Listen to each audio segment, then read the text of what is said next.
This meeting is being recorded. Yes, it is. Good morning, everybody. Today is Sunday, February 6th, 2022. You are watching or listening to another edition of Forward Maryland. My name is Bill Woodcock.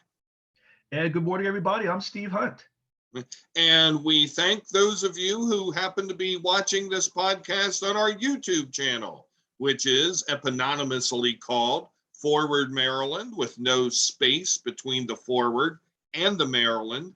And Steve, I note that in the last several months, our YouTube subscriber, and we do encourage everybody out there in viewer and listener land to go to our YouTube channel, like, and of course, subscribe. Steve, in the last few months, our subscriber number has increased by 50%. After this podcast was ridiculed by a noted balloon animal maker in Howard County for only having 22 YouTube subscribers, we now boast 33 YouTube subscribers, an increase of the aforementioned 50%. Steve, I don't know, but to me, YouTube subscribers, the balloon animal maker, opened my world to YouTube subscribers because, the water is clearer, the air is sweeter, the sun shines more brightly. How have the increase in the number of YouTube subscribers to this podcast changed your life? Well, in the words of, and I love referring to this movie because it has so many good quotes. In the words of my man, Jerry McGuire, it completes me. YouTube subscribers, you complete me. I don't know of a better commercial. I don't know of a better reason why anyone would want to subscribe to this YouTube podcast, going to our YouTube channel, other than to complete Steve. There it is. You cannot have an incomplete Steve Hunt. That is deleterious to the composition of Central Maryland. Absolutely. But in all seriousness, hey, if we had 3 subscribers, it would be awesome. No one gives a crap about how many YouTube subscribers you have. I guess when you're a 0 and when nobody pays attention to you, that you just feel you need to write stupid nonsense on Facebook and have stupid groups do and say stupid things to advocate stupid points of view. In other words, just generally conduct your life in a stupid manner. I guess that's okay. But for, 99.99% of humanity, people are fairly intelligent, well, maybe not 99.99%. So, who really cares how many YouTube subscribers anyone has? So, nah. Yeah. But please subscribe. It's important, I guess. Yep. Join the party. So, Steve, it's February.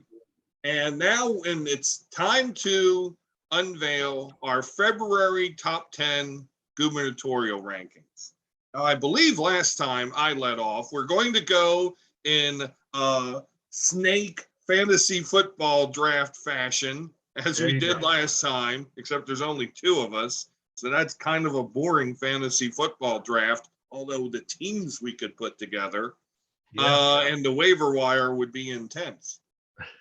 So, Steve, who do you have at number 10? At number 10, I have former Anne Arundel County Executive, amongst other things, Laura Newman. It is really hard to make a call as far as putting her anywhere but number 10 because she's relatively new to the race. Hasn't really had time to get the campaign rolling along, raising money. The numbers came out from last year. Well, she wasn't around effectively for last year to have any sort of fundraising numbers. Be interested to see how things develop in the next couple of months as far as fundraising and any momentum she may gain. I don't believe she has a lieutenant governor candidate or a running mate yet. So for now, I leave her at 10 and with we shall see how it goes from here. Well, very interesting. And Steve, I will say before I kick off my my top 10 with my number 10, that at this point and with only weeks to go to the filing deadline, if you're not making it onto our list, why are you even running? Because you got no chance, humanoid. You just don't. I do believe that in the recent weeks, Michael Steele did come out and say that he is not a candidate for governor of Maryland. So he's gone. But if you're a John Barron, if you're a Robin Ficker, and you're still campaigning to be the governor of Maryland, why? Because when you look over this list of 10, and I'm going to guess Steve and I have the same 10 in different places, maybe, that you know, there's a lot of mountains to climb, and there's a lot of hills to get over before you can win. So at this point, if you're a Ficker, if you're a Barron, just, I don't know, switch your focus, find a county council or state legislative spot to run for, start up a PAC, do something, but don't run for governor because you got no hope. My number 10 is friend of the podcast and guest on the podcast, former Obama administration official Ashwani Jain. I wanted to make Ashwani higher. I was very impressed by his interview with us. But I'm looking at this list above, and I mean, you know, there are a number of political heavyweights in the state of Maryland. I mean, you know, Dan Cox is a lightweight, but intellectually, maybe not politically. You know, there are a number of heavyweights ahead of him. I just could not bring myself to put him at any higher than the bottom of the list. Now at number 9, I do have the former Anne Arundel County executive and Howard County Economic Development Authority head, Laura Newman. I was very impressed with her campaign finance prowess, over $100,000 raised in the 6 days between when she announced and the first filing deadline. So it definitely sounds like she has some reach to some deep pockets. And I'm looking for more for her to come. And if we were to draw arrows on these charts, I would definitely have Laura Newman's arrow pointed up. Steve, who you got? Actually, at number 9, I have and this is one where we have them in different places, but in the same area of the top 10. I do have Mr. Jain at number 9. I was very impressed with you know, what I heard from him on our podcast. The one thing that struck me was, you know, a lot of politicians come on and they'll talk about their plans and what they want to do, and they may touch on how, you know, they're going to do it and all of that. You know, Ashwani Jain, you know, he said multiple times on our podcast, all cards on the table, open book, full disclosure, and he was true to that. His website is true to that, and he was as well. And I think you said it best, Bill. If he doesn't ultimately become the next governor of the great state of Maryland, whoever does become that individual, if they are a Democrat, that guy should have a job in that administration. He definitely is somebody on the rise politically. You know, he did well the last time he ran for office in Montgomery County. Very, very interesting individual. You're right. A lot of heavyweights up there. It's going to be hard for him to break through, especially with this concept that he's using to power his campaign. But I keep him on the list because I think he's somebody that should be heard from and needs to be heard from in terms of what he brings to the table. So Ashwani Jain was my number 9. Who you have now at number 8, Steve? All right, number 8 actually is a drop for me, and it is less about what he's done or hasn't done, but what those who I have above him have done. And so my number 8 is John King, former, I believe, education secretary, Obama administration official. You know, I still see him as somebody who has as good a chance as anybody once we get deeper into the campaign to break through, you know, to catch lightning in a bottle, as it were. But the momentum that he seemed to have seems to be slowing a bit. I mean, he did have a good fundraising report. I think I'm looking at, 2.5 million raised. He's got 1.2 in cash, give or take. So he certainly has the money to keep going.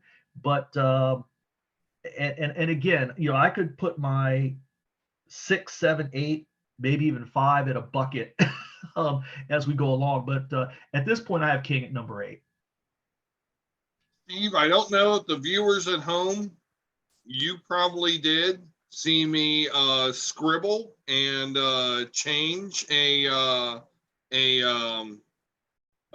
name in the last few minutes, and I actually did flip over my 7 and 8, and in number 8, I too have John King. Yeah, I mean, I even consider dropping him out of the top 10. But I am impressed with the fundraising. So I have to stay consistent with the fundraising. However, it does seem that the enthusiasm has cooled. Much of the enthusiasm for King, I think, is going to another first-time candidate who also happens to be a very academically focused African-American who will appear later in the list. But there's a lane there, and right now John King's not the one occupying it. So yep. He's in at number 8. And yes, I also agree that there is about a hair's worth of difference between my 8 and my 7. And number 7 is former DNC chair, labor secretary, and Montgomery County Council member Tom Perez, who who seems to be who got the Nancy Pelosi endorsement, as if Nancy Pelosi's endorsement in Maryland means anything. Yes, I know she's Tommy D'Alessandro the elder's daughter, but I'm not sure that carries any weight in Maryland politics anymore. He seems to be adopting a little bit more of a tortoise approach to this race. And, as opposed to others, and I just mentioned about people who don't have a lane, he does have a lane. I think Jane is kind of in the same lane as Perez, as having a lot of federal experience and also being a person from a minority community. So Perez in at 7 for me, Steve. How about you? Well, I also have Tom Perez at number 7, and I again my 8-7-6-5. I had to throw him in a pot a couple of times. I even scratched a few things out before we went on the air this morning. Perez has done a lot of good things lately. He certainly is in the mix. He had a good fundraising number. I think it was 2.7 in. He's got 1.4 million in cash. The numbers that I saw online. He also did announce a lieutenant governor running mate, former Baltimore City Council member Snead. So he has taken the I'm going to touch Baltimore approach, whereas you've seen others who have kind of kept the DC metro area, but he definitely is tapping into that Baltimore market with that pick. Also the Pelosi endorsement. I don't know how much weight that carries, but it's a name you can put out there that people recognize. The other thing about Snead is I was reading an article, and apparently Snead's in-law, I believe mother-in-law, is from Prince George's County. So you do have you have a Montgomery County candidate and a running mate from Baltimore County who has connections into Prince George's County, who is an African-American woman. So there's a lot there that Perez is putting together that, I left him at 7, but it could be with an arrow up. I think that he's got the money to run. I think he made a smart decision geographically and otherwise as far as his running mate. So I keep an eye on him, but for now, 7 is about where I've got him. As I continue to contemplate the very poor wardrobe choice to wear a mock turtleneck this morning, Steve, where are you at number 6? Number 6 actually trending down a little bit, and I almost considered putting him further down, but there's enough there that I think I can leave him as high as 6, and that is former Prince George's County Executive Rashawn Baker. I know he's using the Citizens Elections Fund, but the fact of the matter is he raised very little money. He's got very little money on hand, and at some point, you're going to run a statewide race. You got to have some cash now. My understanding is he is trending towards maybe having around $1 million in matching, based on how the public financing works. That certainly would help. But even at that, as far as, he would still be far behind some other candidates. So you just got to wonder. Here's somebody who has won, county executive in Prince George's County, where there is, people don't know the kind of money that actually is in there, especially within, there's a lot of affluent African American communities there. So there is money to be had out of Prince George's County.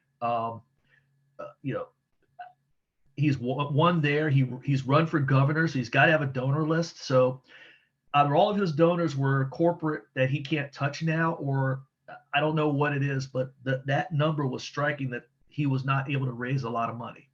So I dropped him to 6. I won't drop him any further, but if Perez or King starts making a move, he is. We talked about arrows. In my mind, Baker is right now trending down. Well, that might be the first stark difference between us, Steve. It might be the only one, but I'm not there with Baker. I have him on the list, but he is not my number 6. He's higher. Okay. But Okay. number 6, I have Wes Moore.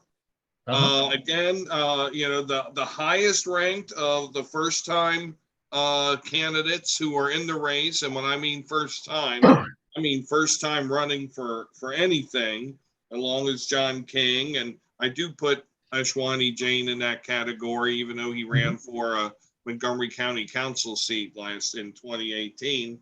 But he's been at about level. As you mentioned with Tom Perez's naming of Shannon Sneed as his lieutenant governor candidate. Very impressed by Moore's lieutenant governor candidate, Aruna Miller. I mentioned that earlier on the last month's episode as well. But he did a good job with fundraising. He has shown the legs to get there. But as I mentioned with Jane at 10, there are some known Maryland political heavyweights and some known quantities above him. So we have yet to see his ability to break through that. So until I see that, or until some of the others ahead of him give me reason to drop him down or drop them down, I can't see myself bringing myself to put him up any higher. Rounding out the bottom of the top 5, former Labor and former Commerce Secretary Kelly Schultz. I have not seen in my perception a wonderful month for the former secretary. And I'll tell you why I don't see that. Because earlier this week, Kelly Schultz came out with some very interesting structural items. In that she changed her job on her Facebook profile to candidate for governor. She changed her profile picture. She did a few other things. Was it to keep it fresh, or was it to rebrand, or was it to remind people of her brand? If you have to rebrand, things might not be going all that great. There is a lot of excitement in the rank and file Republican Party for Dan Cox. People such as the former 2-time Republican nominee Ellen Sauerbrey are head over heels for Dan Cox. There's a lot of people who like Dan Cox. And as been shown, even though Larry Hogan is an extremely popular governor, as high as 74% approval rating in a poll earlier this year, he doesn't have long coattails. He doesn't have coattails at all. So I think this is a problem that continues to follow Kelly Schultz around. She's not getting what she deserves. She is an extremely qualified candidate, in my view, the best of the Republican lot by far. And she deserves to be better than number 5. But as Bill Parcells said, Steve, your record are who you say you are. and your record, and right now she's at number 5. How do you start your top 5? My top 5 actually starts out with the aforementioned by you, Wes Moore. As Bill Parcells, as you noted, said your record says you are. Well, his record says he raised damn near $5 million. That is an eye-popping, attention-getting number. And he's got roughly $2.5 million in cash. Now, obviously, that means he's been burning a whole lot of cash to raise a lot of cash, but he still has far and away the most money in the bank of anybody not named, well, the person who I think we're going to agree is still the heavyweight champion in this little WBC, WBA ranking here for the state of Maryland. Numbers don't lie. And that number got my attention, along with the fact that he's got the structure to get this done. You and I both agree that he made a heck of a pick for lieutenant governor. You can't say enough. He may have the smartest pick of the bunch at this point as far as who he picked as his running mate. And I look at Wes Moore, and he strikes me as the type of person who could get a head of steam and just roll through this whole thing out of nowhere. And you're wondering in July, how the hell did he just do this? There's just a lot there.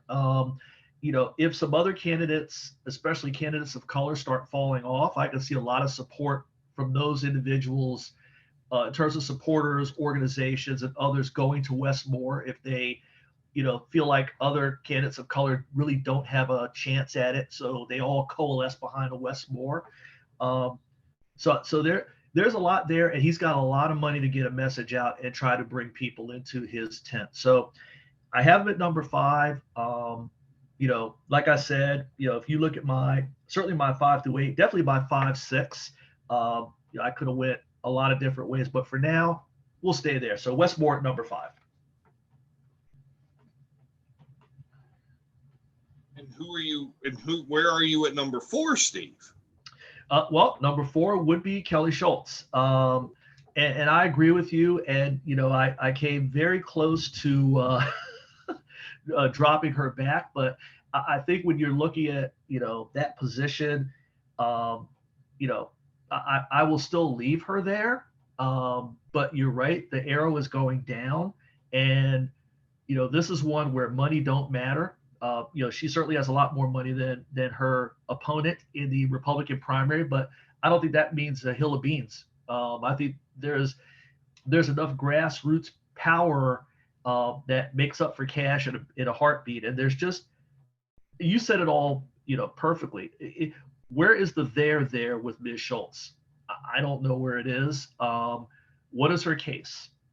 How is she going to convince the primary electorate that she should be the standard bearer? Can she make a good enough case against Delegate Cox that, look, this guy has no chance. If you want us to hold on to this seat for the 3rd straight time, I'm it. I don't, to me, that seems to be her only case, that if you nominate Dan Cox, he's going to get blown out and you're going to get nothing. So if you want something, roll with me. It's not the world's most compelling case to elect somebody. So, I've got her at number 4. I could bump her down further. You probably talked me into that, but for now, I'll leave her at 4. We'll see if maybe this rebrand and relaunch, or what they call it, resets, gets her campaign somewhere. Yeah, it's a valid strategy if the other party is throwing out a wild-eyed fool. And It doesn't seem to me that any of the 3 Democrats I still have among my top 4 fall into the category of a wild-eyed fool. So at number 4, I have Rush Baker. Okay. So I understand and I hear the argument about the financing, and financing is important. But I will remember this tableau from the 2018 campaign, which was when seemingly overnight, Columbia was awash in Rushern Baker for governor signs as the Team 13 crew, took to the streets to put up Rush Baker signs. I don't see anybody in this field who is and the legislative leadership fell behind Rush Baker for governor. I don't see anybody in this field who's going to get that again. The second vote getter in 2018's primary election, that certainly has to count for something. Is Wes Moore a Ben Jealous? Let's hope not. But he certainly, and I think he's not. One thing is he certainly has more charisma and I think more drive and just simply desire to be the governor of the state of Maryland than the aforementioned Mr. Jealous did. So, I see Wes Moore. I see him coming up. I see him doing things. And next month may prove a different story. But right now, I'm still going for the old gun. And so I have Baker at 4. My top ranked you looked like you had a retort. No, just a quick point. And I think you've got to, just to play off of one of your points there about Baker and Howard County. The one person I could see siphoning into that would be Wes Moore, which could spell some trouble for a Rush Baker. But I certainly understand him at number 4, because of his, track record, here in Howard County throughout the state in previous elections. So, but excellent point on Howard County. And I think the one person that could break into that would be Wes Moore.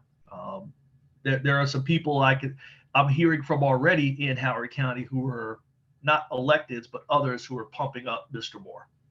So just a side note there. Mm-hmm. At number 3 is still my top rated Republican. He had been as high as number 2, but now he's number 3. Frederick County delegate Dan Cox. Mm-hmm. His machine gun selling, January 6th bus filling, Trump endorsing, love himself. And what else do I need to say? I was greeted this morning to a friend's Facebook post about something Cox's lieutenant governor candidate said about public schools and, the poor, the words public schools were capitalized all through this little screed that this lady wrote. It was all about, dictating what the children of Maryland learn. And it was a mess.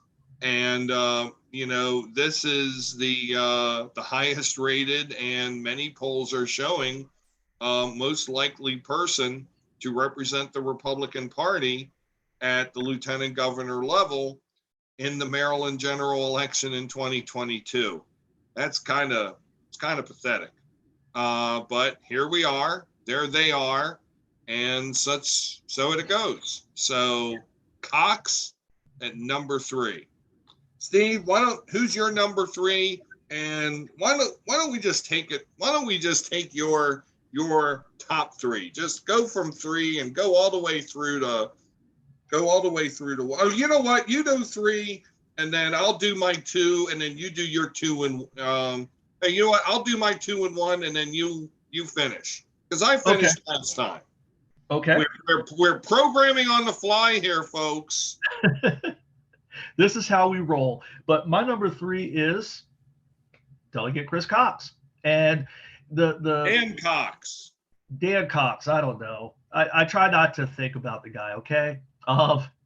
Chris Cox, Dan Cox. No, I won't go there. It's funny. Everything you just said about his running mate and the posts and the mess that it is is everything that you need to know about today's Republican Party, both in the state of Maryland and nationwide. Because while you and I can have the same opinion about that post, and I think we would both condemn it, ridicule it, whatever, the base of the Republican Party will eat that mess up. I mean, it is messy, it is foul, it is, pick a word, any word, but it's red meat for the base. And it's exactly what they want to hear. It is everything they want in this party, in these candidates. The fact that Dan Cox, okay, I promise I'll at least say his name right. Delegate Cox, chartered a bus or was involved in a bus or whatever it was as far as January 6th, he's going to get support for that because those people who will vote for him probably think was it legitimate political discourse is a new term in the Republican National Committee. They're going to love that stuff. So, I mean, a guy who doesn't have to raise a lot of money, who doesn't have to spend a lot of money, powered by a base that wants that kind of individual.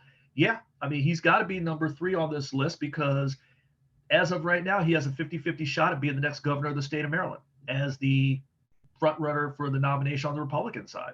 It is what it is. And, we're going to have to deal with this, I think, for another, 9 months?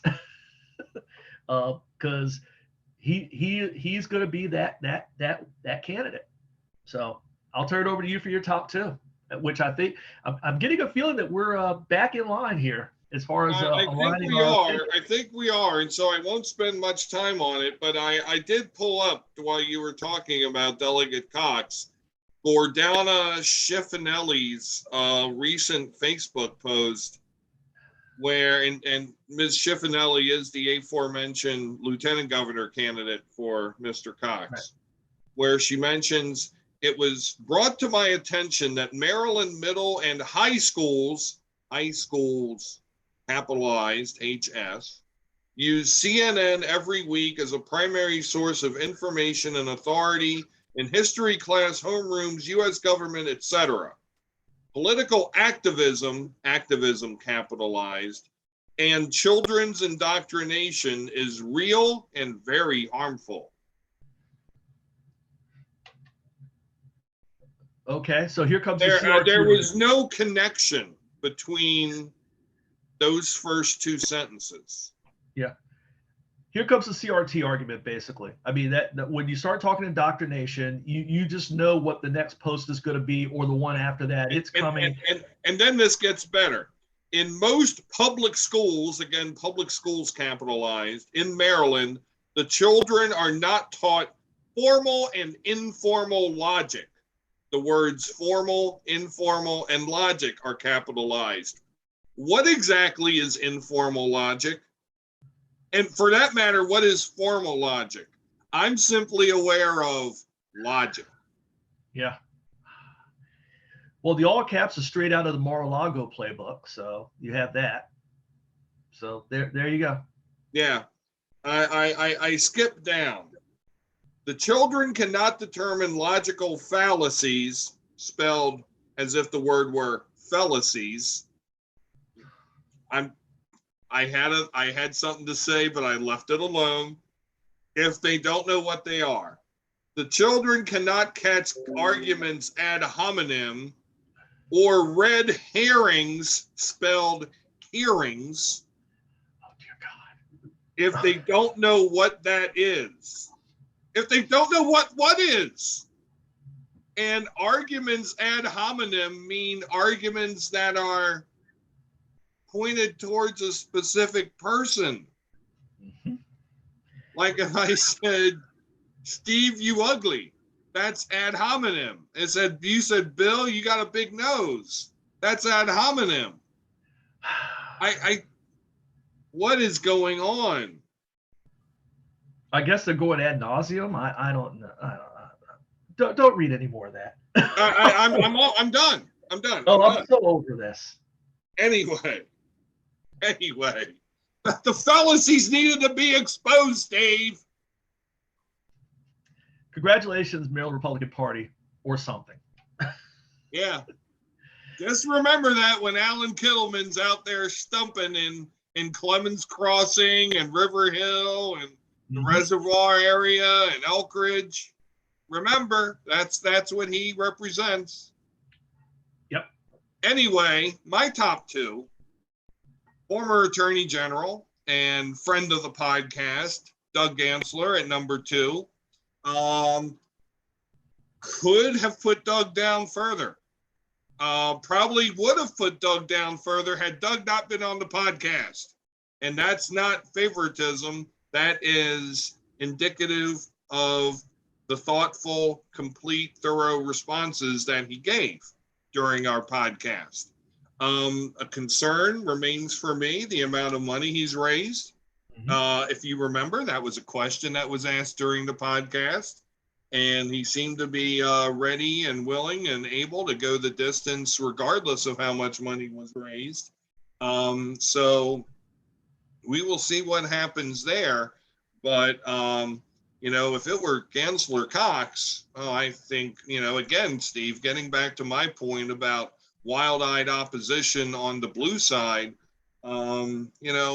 Gansler, I think, speaks to mainstream Maryland, as does the number 1 candidate. So I think Mr. Cox, takes a dirt nap under that scenario. And then the number 1 candidate remains Maryland Comptroller Peter Franchot. As said before, the king of the hill is the king of the hill until somebody comes to knock him off. Nobody has knocked him off. I've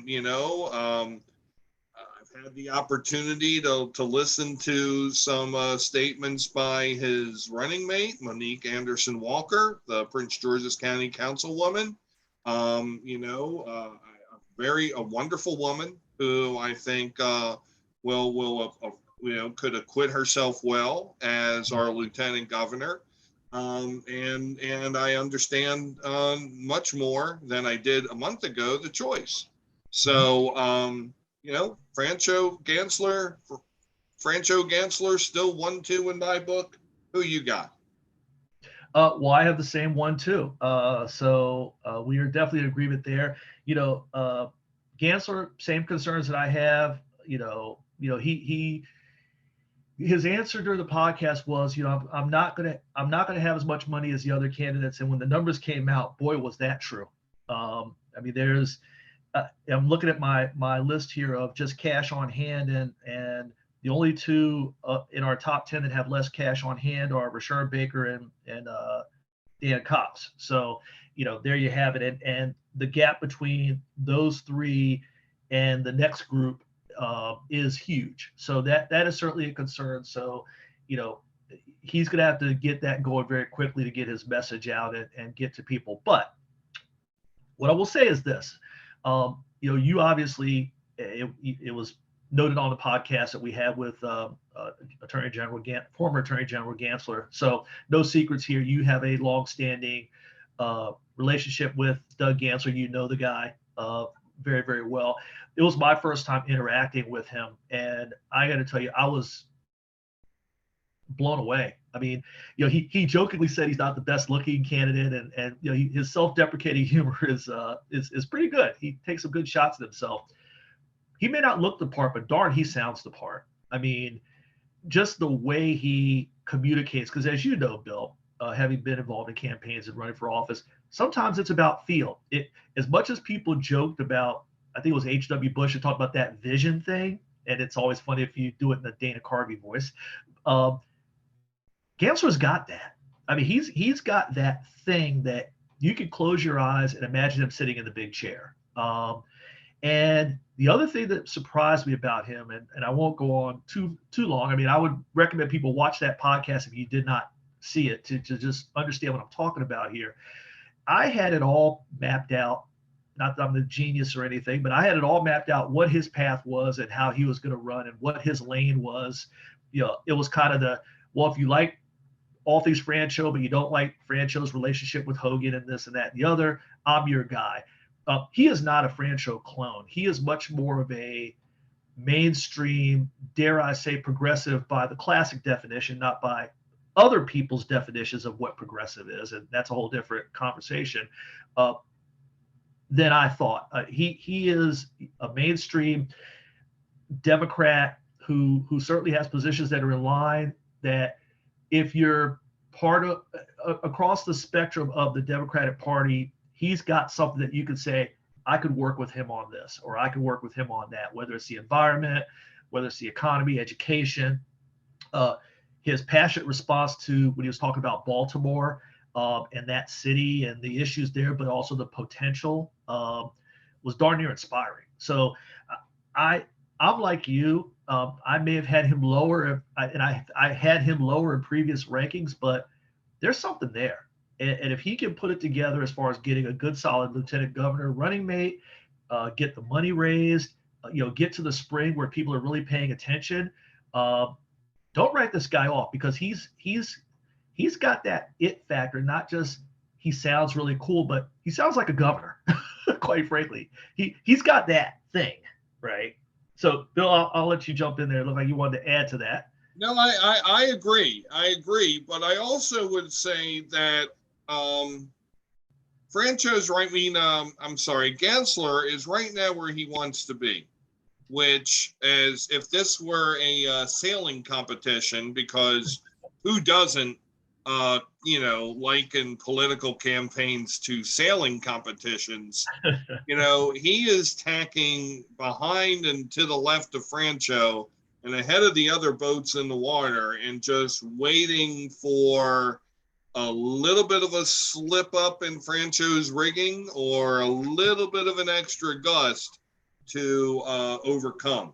We heard, and this is a good plug for the interviews with both Ashwani Jain and Doug Gansler on the YouTube channel, which you should subscribe to, by the way. There were a couple references to veiled references to Peter Francho's long time in Maryland politics, age, not out there and said, but definitely inferred, definitely implied. And as forums start to happen after the filing deadline, as debates, I'm sure there will be televised debates that will be going on. This is going to be, more the back and forth between the two. The heaviest glove that anybody can lay upon the former attorney general is, a decision he made while he was running for governor in 2014, to go pull one of his kids out of a party in Ocean City where there was a ton of underage drinking. And there was a lot of questioning of his judgment as attorney general as to why is the state's top law enforcement official had an underage drinking party. Why did that happen? And I will leave it up for the viewer or listener to decide. I mean, there is a difference between someone's public face and their private face, their role as a father as opposed to a role as a public servant. And you can either buy into that or you don't have to. Either opinion has validity. So, my take is that if that's the worst thing somebody's got, they might need a little bit more. Could we see, as we're coming down the home stretch, a Francho, Gansler, perhaps Wes Moore, race? Very possible. Could somebody like a Laura Newman, come up on the outside?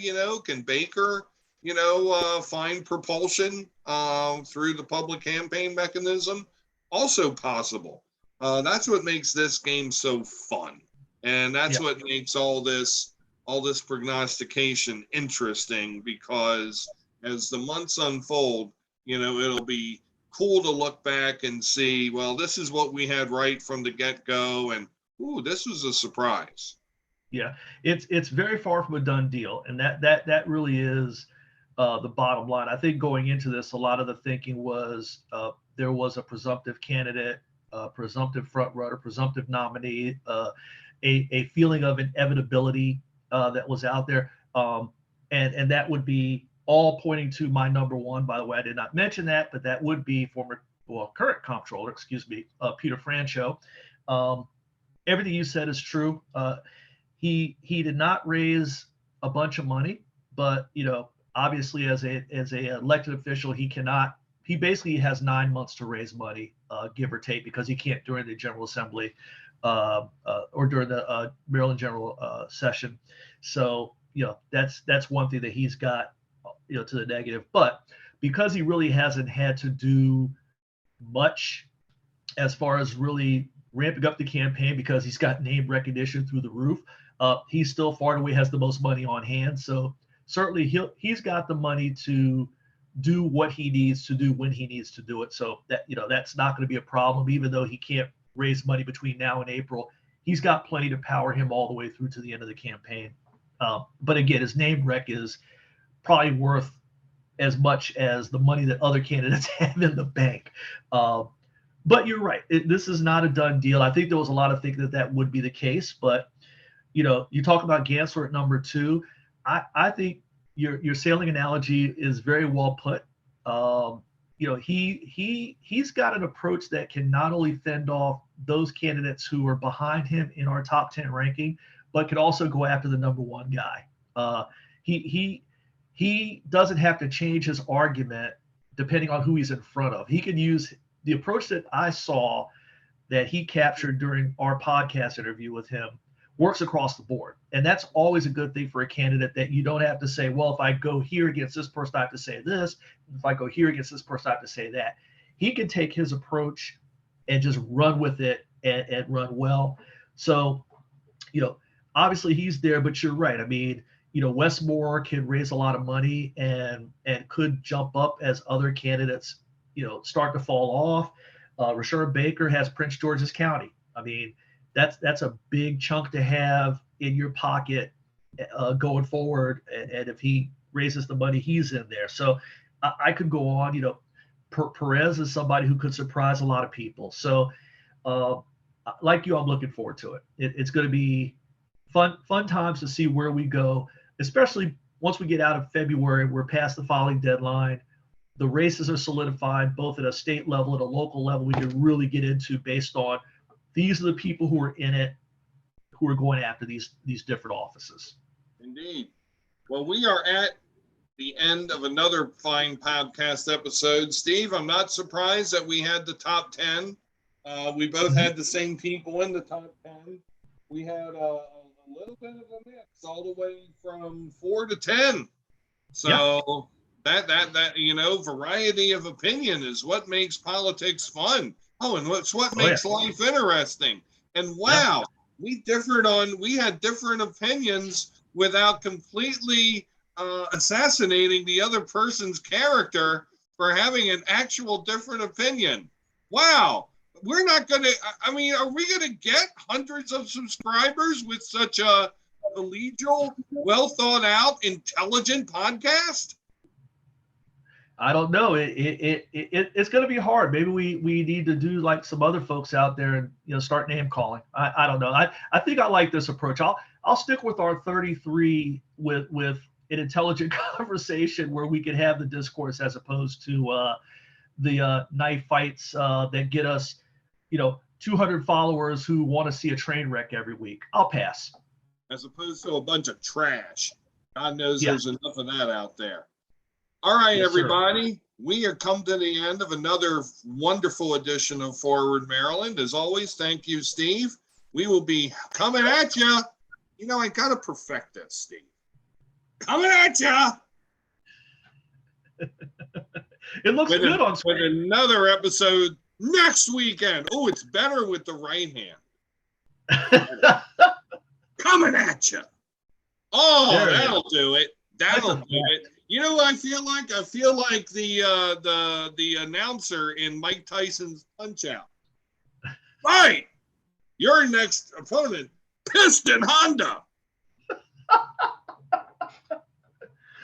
Good night. Goodbye, everybody. Take care.